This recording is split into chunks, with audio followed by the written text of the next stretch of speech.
नमस्ते मेरे बच्चों, जेईई एडवांस सबसे दुनिया के टफेस्ट एग्जामिनेशन में एक है। इसका एक एक क्वेश्चन कई बातें बता के हमें जाता है। कई बार एक क्वेश्चन में कई सारे कॉन्सेप्ट, ऑर्गेनिक, इनऑर्गेनिक और फिजिकल के भी कॉन्सेप्ट यूज़ हो जाते हैं। तो जेईई एडवांस के इन्हीं क्वेश्चन को डिटेल में डिस्कस करने के लिए हमने एक सीरीज़ स्टार्ट की थी जिसका नाम है वन क्वेश्चन दैट मैटर्स। इस सीरीज़ में हम लोग मोल कॉन्सेप्ट डिस्कस कर रहे हैं अभी, और आज उसका एक नया क्वेश्चन आपके सामने मैं लेके आया हूँ। चलिए देखते हैं। ये क्वेश्चन भी जो है बेटा 2022 का क्वेश्चन है। देखते हैं क्या है क्वेश्चन।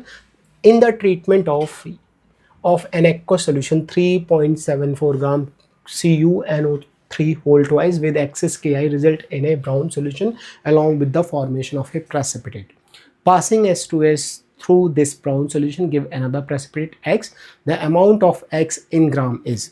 तो देखो बेटा, सबसे पहले हम क्या सोचते हैं कि भाई CuNO3 होल ट्वाइस हमें दे रखा है, क्यों ना इसका पहले मोलर मास निकाल लेते हैं। नाइट्रोजन का 14, 3 ऑक्सीजन है 48, ऐड कर लेते हैं 2 और ये हो जाएगा बेटा 62। अब क्योंकि 2 नाइट्रेट हैं तो इसको फर्दर 2 से मल्टीप्लाई किया तो ये कितना आ गया, ये आ गया 124।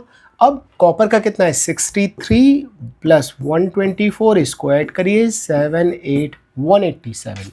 तो जो हमारे पास CuNO3 होल ट्वाइस है इसका मोलर मास है 187। नंबर ऑफ मोल्स निकाल लेते हैं। नंबर ऑफ मोल्स कितने आएंगे 3.74 डिवाइडेड बाय 187।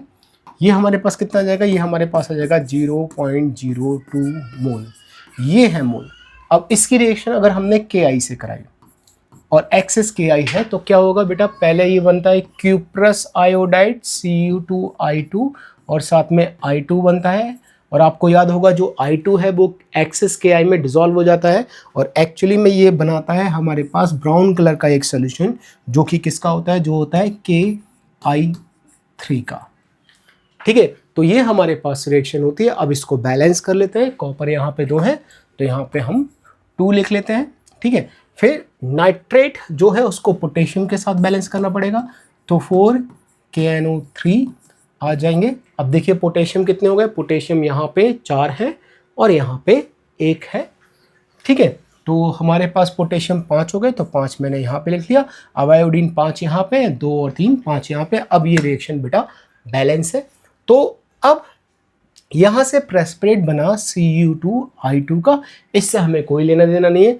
जो सोल्यूशन बना वो किसका बना होगा, सोल्यूशन बना होगा हमारे पास Ki3 का। इस Ki3 के सॉल्यूशन में हमने H2S गैस पास करी जिससे हमारे पास सल्फर बनता है। साथ में क्या बनेगा, साथ में Ki बनेगा और साथ में क्या बनेगा, साथ में Hi बनेगा। तो जो प्रेसिपिटेट बना वो किसका बना, वो सल्फर का प्रेसिपिटेट बना।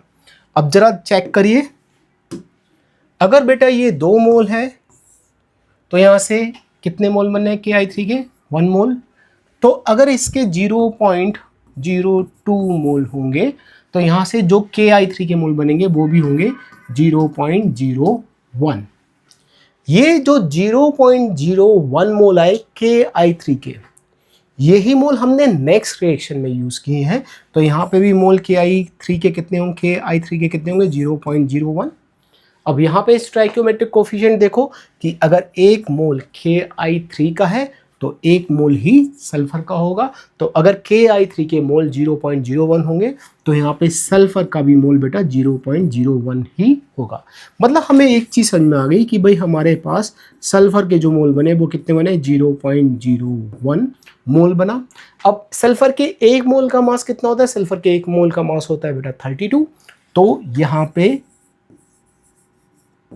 0.01 मोल का मास कितना आएगा, ये बेटा मास आ जाएगा 3.2 ग्राम। और ये ही हमारा बेटा सही आंसर होने वाला है। तो अब आप देखिए बेटा इस क्वेश्चन में कितनी खूबसूरती से उन्होंने इसको बनाया है।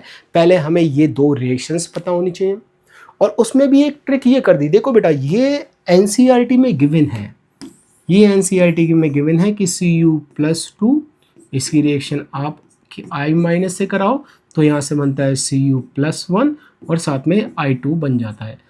जो बच्चे और ज़्यादा डिटेल में पढ़ते हैं वो पढ़ लेते हैं कि भाई Cu+2 की रिएक्शन जब हम सेवरल I- से कराएंगे तो ये बनाता है Cu2I2 और साथ में I2 बनेगा। बहुत सारे बच्चों का दिमाग यहीं तक चलेगा कि सर इसमें I2 बना होगा, लेकिन जो बच्चा इससे आगे की चीज़ें पढ़ता है उनको याद हुआ कि भाई I2 जो है वो वाटर में ज़्यादा सॉल्युबल नहीं होता, लेकिन अगर वाटर में I2 सॉल्युबल नहीं है, लेकिन अगर उसमें KI है, एक्वस सॉल्यूशन है KI का, तो जो वाटर जो I2 है उसकी सॉल्युबिलिटी और ज़्यादा बढ़ जाती है, वाटर से ज़्यादा आती है। क्यों ज़्यादा आती है? क्योंकि I2 और KI मिलके क्या बना देते हैं? KI3। तो ये जो ट्रिक है बेटा, यही इस क्वेश्चंस को, यही IIT एडवांस को थोड़ा सा खास बना देती है। आई होप आपको ये क्वेश्चन अच्छे से समझ में आया होगा। कोई भी डाउट रह गया तो आप प्लीज़ मुझसे बात करिए, मैसेज करिए, ठीक है। और ये हमारे डिफरेंट बेटा जो बोल सकते हैं, जहाँ पे आप हमसे कांटेक्ट कर सकते हैं, बहुत सारी इन्फॉर्मेशन है। हमारे चैनल को सब्सक्राइब करिए, और अगर आपको कोई भी डाउट आता है तो बेटा आप इन सारे जगह पे कहीं से भी हमसे कांटेक्ट कर सकते हैं। अब मिलेंगे बेटा अपनी अगली वीडियो में किसी और क्वेश्चन के साथ। For this time thank you and goodbye प्यारे बच्चों।